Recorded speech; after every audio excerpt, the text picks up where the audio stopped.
لیے امان ہے، تیرے لیے امان ہے۔ بس معاملات ایسے انسانی فطرت کا تقاضا ہے کہ انسان عادت کے طور پر ایسا دیکھا گیا ہے کہ کوئی جھوٹ بات 100 مرتبہ اس کو بولی جائے تو وہ سچ سمجھنے لگ جاتا ہے، اور اس تھیوری پر آج پوری دنیا عمل کرتی ہے۔ پوری دنیا کسی چیز کو ٹارگٹ کر کے بار بار بولتی ہے تاکہ لوگوں کے ذہنوں میں ایک بات بیٹھ جائے۔ اگر پانی کی بوتل کو بھی کوئی 100 مرتبہ شراب شراب شراب کہتا رہ جائے تو اچھے خاصے لوگ بھی پانی کی بوتل کو شراب سمجھنے لگ جاتے ہیں۔ حقیقت ایسا نہیں ہے۔ اسی لیے میرے عزیزو، آج کے اس دور میں اپنے نوجوانوں سے اور سب سے یہی کہتا ہوں، یہ پھیلائے ہوئے پروپیگنڈے کی طرف نہیں جانا، اور نہ ہی دنیا کیا کہتی ہے اس کی طرف توجہ کرنا۔ صرف اور صرف ذہن میں ایک بات یاد رہے، اللہ اور اس کے رسول راضی ہیں تو پوری دنیا روٹتی ہے تو روٹے، اس سے ہمیں کوئی فرق نہیں پڑتا۔ اللہ اور اس کے رسول اگر راضی ہیں، کیونکہ حساب و کتاب بھی اللہ کے پاس ہونا ہے، سزا اور جزا بھی اللہ ہی کے ہاں ہونا ہے، تو دنیا کو راضی کرتے کرتے کئی لوگوں کو ہم نے دیکھا وہ کتے بن گئے بیچارے ہیں۔ دنیا داروں کو راضی کرتے کرتے اپنی حیثیت بدل ڈالی، مومن تھے تو کافر بن گئے، سیکولر بننے کے چکر میں، لوگوں کو راضی رکھنے کے چکر میں اپنی شناخت تک کھو دیے، لیکن اس کے باوجود ان سے دنیا راضی نہیں ہو سکی۔ موت تک دنیا نہیں راضی ہوتی ہے۔ ایک مشن لے کر کے چلو میرے عزیزو۔ میں نے بہت سارے لوگوں کو زندگی میں دیکھا ہے، سیکولر بننے کے چکر میں اس پارٹی والے کو بھی راضی رکھنا ہے، اس کو بھی راضی رکھنا ہے، اور اپنی قوم کو بھی راضی رکھنا ہے، اور وہ سب کو راضی رکھنے کے چکر میں ایسا کتا بن جاتا ہے، دھوبی کا کتا، نہ گھر کا نہ گھاٹ کا، ادھر کا بھی نہیں رہا ادھر کا بھی نہیں رہا، سب کو مناتے مناتے رہ گیا۔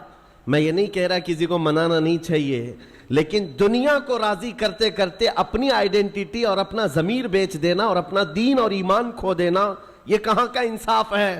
اور سب کرنے کے باوجود بھی دنیا راضی نہیں ہوتی تو کرنا کیا چاہیے؟ بس بات اتنی ہے، اس دنیا کو اوپر سے لے کر نیچے تک کرنے سے بھی راضی نہیں ہوئی، لیکن میرا مولا صرف ایک سجدے سے راضی ہوتا ہے۔ میرے مصطفیٰ کریم صلی اللہ علیہ وسلم صرف ایک پکار پر راضی ہوتے ہیں، تو پھر کیوں نہ ان درباروں میں ہم اپنے آپ کو بیچ دیں جہاں جلدی سے جواب آتا ہے۔ یہی ہماری زندگی کا مشن ہو۔ نوجوانوں، آج مجھے جو بات عرض کرنی تھی وہ یہ ہے، قرآن نے یہ کہا ہے کہ جو جھاگ ہے وہ اڑ کر چلا جائے گا۔ جھاگ سمجھتے ہوں گے، جھاگ سمندر کے اوپر جو کف ہوتا ہے، یا کسی بالٹی میں آپ پانی ڈال کر سرف ڈال کر ہاتھ گھمائیں تو جو کف آتا ہے یہ جھاگ ہے، اور اس کی کوئی ویلیو نہیں ہوتی، ہوا آئی تو اڑ جاتا ہے۔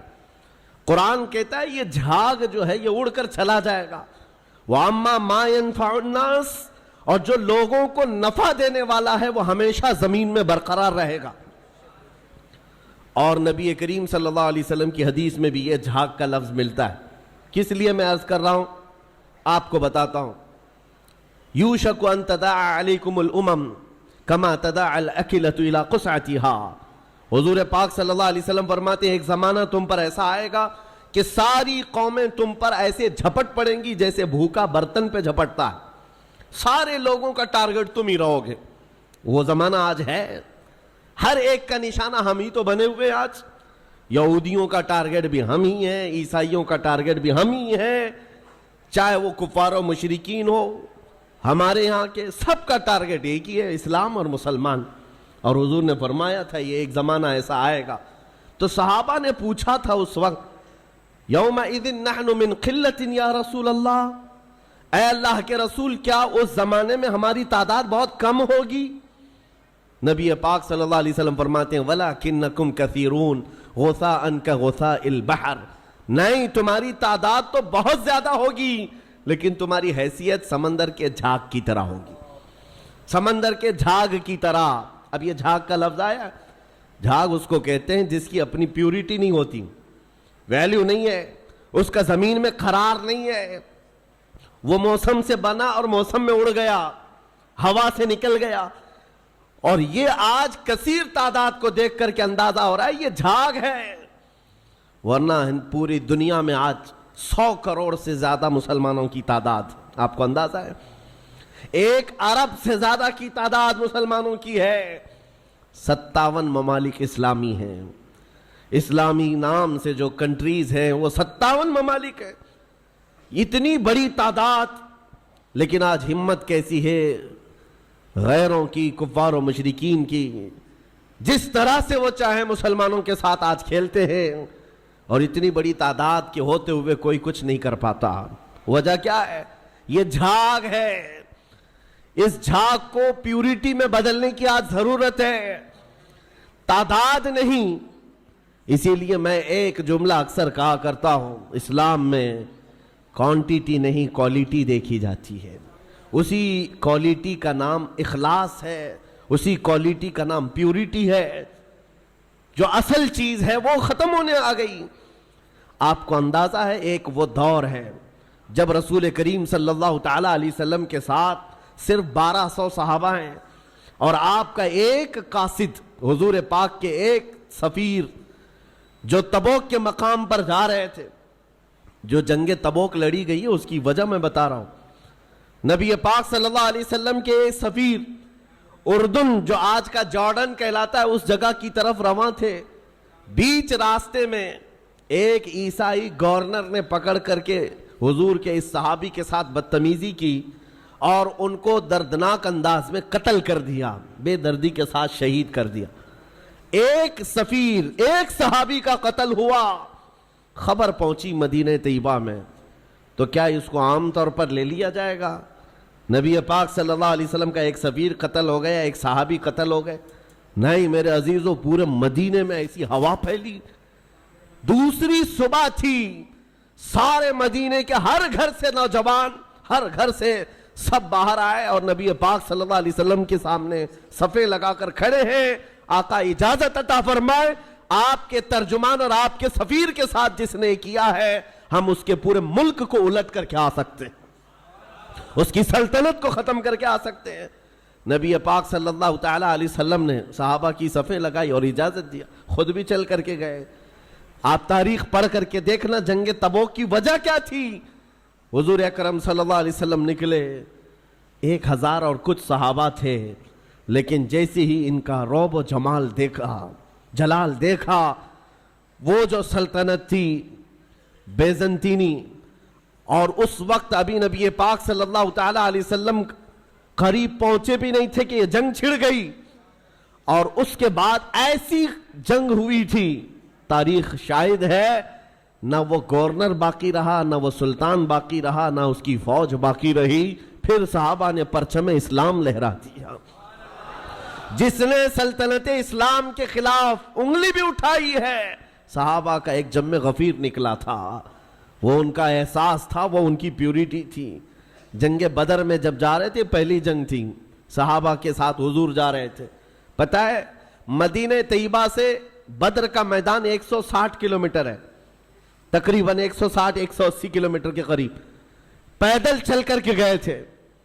اور وہاں جانے کے بعد جو صحابہ ہیں ان کو حضور پاک نے ایک خطاب کیا تھا رات کو کہ اگر تم میں سے کسی کو مدینہ واپس جانا ہے تو چلے جاؤ۔ سختیاں بڑھ گئی، 1000 سے زیادہ کافر آ گئے، ہتھیار جنگ سب لے کر کے۔ تو صحابہ کیا کہتے ہیں جانتے ہیں؟ رات میں کھڑے ہو کر انصار صحابہ یہ کہتے ہیں، یا رسول اللہ ہم بنی اسرائیل نہیں ہیں، بنی اسرائیل نہیں ہیں جنہوں نے موسیٰ علیہ السلام سے کہا تھا آپ جائیے اور آپ کا خدا اور آپ مل کر کے لڑیں، ہم امت محمدیہ ہیں۔ یا رسول اللہ آپ تو بدر تک لائے ہیں جو 160 کلومیٹر کا سفر ہے، اگر میرے آقا آپ 1000 کلومیٹر دور یمن تک بھی لے جاتے، ہم میں سے کوئی پلٹ کر کے نہیں دیکھتا، آپ کے ساتھ چلتے۔ یہ صحابہ کا جو احساس تھا نبی پاک صلی اللہ تعالی علیہ وسلم کے ساتھ چلنے کا، وہ اسلام کو ایسا مضبوط بنایا ہوا تھا کہ کسی کو آنکھ اٹھا کر دیکھنے میں 1000 بار سوچنا پڑتا تھا، سوچنا پڑتا۔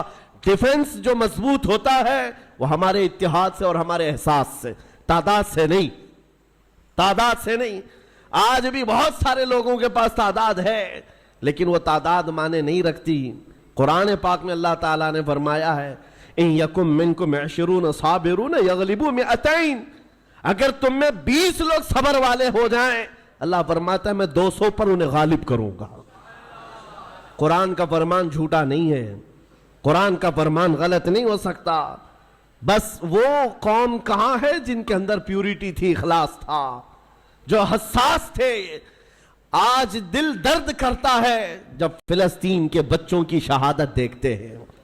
آج 5000 سے زیادہ صرف چھوٹے بچے قتل کیے گئے۔ ان کا قصور کیا تھا؟ بن کھلے مرجھا گئے۔ ان کلیوں کا کیا کہنا ہے جو دنیا کی ابھی رعنائیاں دیکھے تک نہیں ہیں؟ ان بچوں کی شہادتوں پر دنیا آج خاموش تماشائی ہے۔ میرے عزیزو، کفار و مشرکین، یورپ کے یہ سارے فسادی، امریکہ جیسے جتنے دادا گیری کرنے والے لوگ ہیں، ان کا تو مذہب ہی ہے، لیکن مسلمانوں کو کون سا سانپ سونگھ گیا جو ان نہتے تڑپتے بچوں کو دیکھ کر کے ابھی بھی مست ہیں، اپنے عیش میں جی رہے، آج بھی اپنی زندگیوں میں کوئی فرق نہیں آتا۔ کبھی آپ نے دیکھا، آج بھی جاؤ شادیوں میں، اپنے محلوں میں بے حساب کھانا لٹا دیا جاتا ہے، نالیوں میں پھینکا جاتا ہے، پھر یہ کھانا گرا ہوا ہم دیکھتے ہیں اور ان بچوں کو ایک روٹی کے لیے تڑپتا ہوا دیکھتے ہیں تو دل پر آری چلتی ہے، سینہ کلیجہ منہ کو آتا ہے۔ امت محمدیہ آج ایسے کیسے ہو گئی؟ کس ڈگر پر چل پڑی؟ ایک مومن کو اگر تکلیف ہو تو پورے مومنین کو تڑپنا چاہیے۔ یہ ایمان کی علامت ہے، ایمان کی علامت ہے۔ نبی کریم صلی اللہ علیہ وسلم نے فرمایا، مثل مؤمن کمثل جسد اذا اشتكى عضو تداعى له سائر الجسد بالسهر والحمى۔ تمام مومنین ایک جسم کی طرح ہیں، ایک عضو کو تکلیف ہو تو پورا جسم تکلیف میں بیمار ہو جاتا ہے، بخار زدہ ہو جاتا ہے۔ آج نہ ان کی عیاشیوں پر کچھ فرق آیا، دبئی والے، سعودی والے، بحرین والے، قطر والے، ان سب کی عیاشیوں پر کوئی فرق نہیں پڑا۔ یہ اللہ کے عذاب کے آنے کی علامات بھی ہیں۔ میرے عزیزو، اندازہ کرو، جب کسی کا گھر جل رہا ہے پڑوس میں تو یہ سوچ کر خاموش نہیں بیٹھنا میں محفوظ ہوں۔ اس کی ایک چنگاری تمہارے گھر کو جلانے کے لیے کافی ہے۔ وہ چنگاری جب اڑ کر آئے کہ ہمارے گھر، ہمارا سارا آشیانہ خاکستر کرے گی۔ آج میں اس لیے عرض کر رہا ہوں، احساس اگر نہیں ہے تو مومن بھی نہیں ہے۔ احساس، آپ یہ سوچتے ہوں گے ہم فلسطین کے بارے میں، غزہ کے ان نہتے بچوں کے بارے میں تقریر کرتے ہیں، بیان کرتے ہیں، ہم یہاں بیٹھ کر کے کیا کر سکتے ہیں؟ ہر ایک کے ذہن میں یہی بات آتی ہے، ہم نہ جا سکتے ہیں، نہ چل سکتے ہیں۔ ارے مدد بھیجنے والوں کی مدد تک نہیں جاتی، ہم یہاں کیا کریں؟ ایک دولت ہے، ایک دولت ہے، وہی حساس جس کو کہتے ہیں۔ احساس جس مومن کے دل میں آئے، تمہیں اندازہ نہیں، یہ عرش الہی کو ہلا دیتی ہے، عرش الہی کو ہلا دیتی ہے مومن کا احساس کا درد۔ آپ یہاں بیٹھ کر کے اگر وہ احساس کرتے، آپ کو اندازہ ہے، ہمیں احساس ہی تو اسلام نے سکھایا ہے۔ نبی کریم صلی اللہ تعالیٰ علیہ وسلم کی اس امت میں اگر احساس نہیں، جہاں صحابہ کو حضور نے یہ تعلیم دیا تھا۔ آپ کو پتہ ہے مدینہ طیبہ میں ایک مہمان آئے حضور کی بارگاہ میں، حضور کی بارگاہ میں ایک مہمان ہے اور نبی پاک صلی اللہ تعالیٰ علیہ وسلم کے گھر فاقہ ہے۔ حضور نے صحابہ سے کہا، کوئی ہے جو میرے مہمان کی مہمان نوازی کرے، اللہ اس کی مہمان نوازی کرے گا۔ حضرت ابو طلحہ انصاری کھڑے ہوتے ہیں، کہا یا رسول اللہ میں آپ کے مہمان کو لے جاتا ہوں۔ ان کو خود کو خبر نہیں ہے گھر میں کچھ ہے بھی یا نہیں، مہمان کو لے کر چل پڑے۔ جب گھر آئے بیوی سے کہا رسول اللہ کے مہمان گھر آئے ہیں۔ بیوی نے کہا آپ نے پوچھا اوچھا کچھ نہیں، گھر میں صرف ایک آدمی کا کھانا ہے، ایک ہی آدمی کا کھانا ہے، میں ہوں، آپ ہیں اور بچے ہیں، 2 بچے ہیں ان کے۔ بیوی نے یہ کہا تو آپ گھبرائے، کہا ایک آدمی کا کھانا ہے، مہمان گھر پر آیا ہے۔ اور خاتون بھی کیسی ہے، صحابیہ ہے، کہتی ہیں گھبرائیے مت، اللہ کے رسول کے مہمان آئے، میں بچوں کو تھپک کر کے سلا دوں گی، میں سلا دوں گی، آج کی رات وہ نہیں کھائیں گے، رسول اللہ کے مہمان گھر پر ہیں۔ اور اس کے بعد خاتون کہتی ہیں جب میں دسترخوان پر کھانا لا کر کے رکھوں گی، چراغ آپ پھونک کر کے بجھا دینا اور آپ کھانے جیسی حرکت کرتے رہنا، مہمان کھاتا رہے گا، آپ کھانا نہیں بس منہ چباتے رہنا، اس کے سامنے بیٹھ کر اندھیرے میں مہمان پیٹ بھر کر کھا لے گا، میں اور آپ ایسے ہی صبر کر لیں گے، اللہ کے رسول کے مہمان کو تو کھلائیں گے۔ یہ صحابہ کا تھا معاشرہ۔ مہمان کو دسترخوان پر بٹھایا، بچوں کو تھپک کر سلایا۔ جب کھانے کا وقت آیا تو آپ نے چراغ گل کر دیا اور کھانا رکھا، مہمان سے کہا کھاؤ۔ مہمان نے کہا آپ بھی کھائیے، کہا ہم بھی کھا رہے ہیں، اور خالی سوکھا منہ چباتے رہ گئے۔ اور مہمان اس اندازے میں کہ سب کھا رہے ہیں، پیٹ بھر کر کھانا کھا لیا اور سویا۔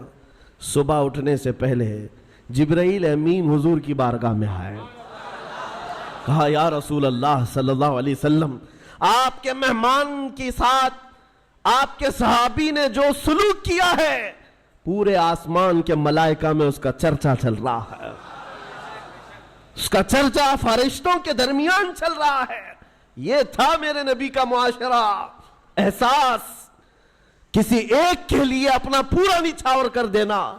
جنگ موتا کے درمیان ایک پانی کی کھٹوری پر 3 لوگوں نے جان دے دی تھی، یہ بھی واقعات مشہور ہیں۔ ایک بکری کے گوشت کا بھنا ہوا سرا کسی کے گھر میں آ جائے، صحابی اپنے پڑوس میں بھیجتے رہے اور وہ پورے مدینے میں گھومتا تھا۔ ہر صحابی یہ خیال کرتا شاید میرا پڑوسی بھوکا ہے۔ یہ معاشرہ میرے نبی کا بنایا ہوا تھا۔ آپ کو پتا ہے حضرت عمر فاروق رضی اللہ تعالیٰ عنہ کا دور ہے، جب آپ رات کے وقت تنہا نکل پڑتے تھے اپنے خادم کے ساتھ مدینے کے حالات کو معلوم کرنے کے لیے۔ اپنے ایک خادم کے ساتھ کہیں سے گزر رہے تھے، ایک گھر سے کراہنے کی آواز آئی، ایک عورت کے رونے کی آواز آئی، رک گئے، اور آپ کے چہرے پر نقاب پڑا رہتا تھا، امامہ شریف اور نقاب جس طرح سے عربوں کا رواج ہوتا۔ اس گھر کے باہر کھڑے رہے، کھٹکھٹایا تو ایک شوہر، اس کا شوہر باہر آیا، پوچھا کیا بات ہے؟ مرد نے کہا میری بیوی کے ولادت کا وقت قریب آ گیا ہے، حاملہ تھی، بچہ پیدا ہونے کا وقت قریب آ گیا ہے، اور وہ درد ذہ سے تڑپ رہی ہے، لیکن دیکھنے کے لیے عورت کوئی نہیں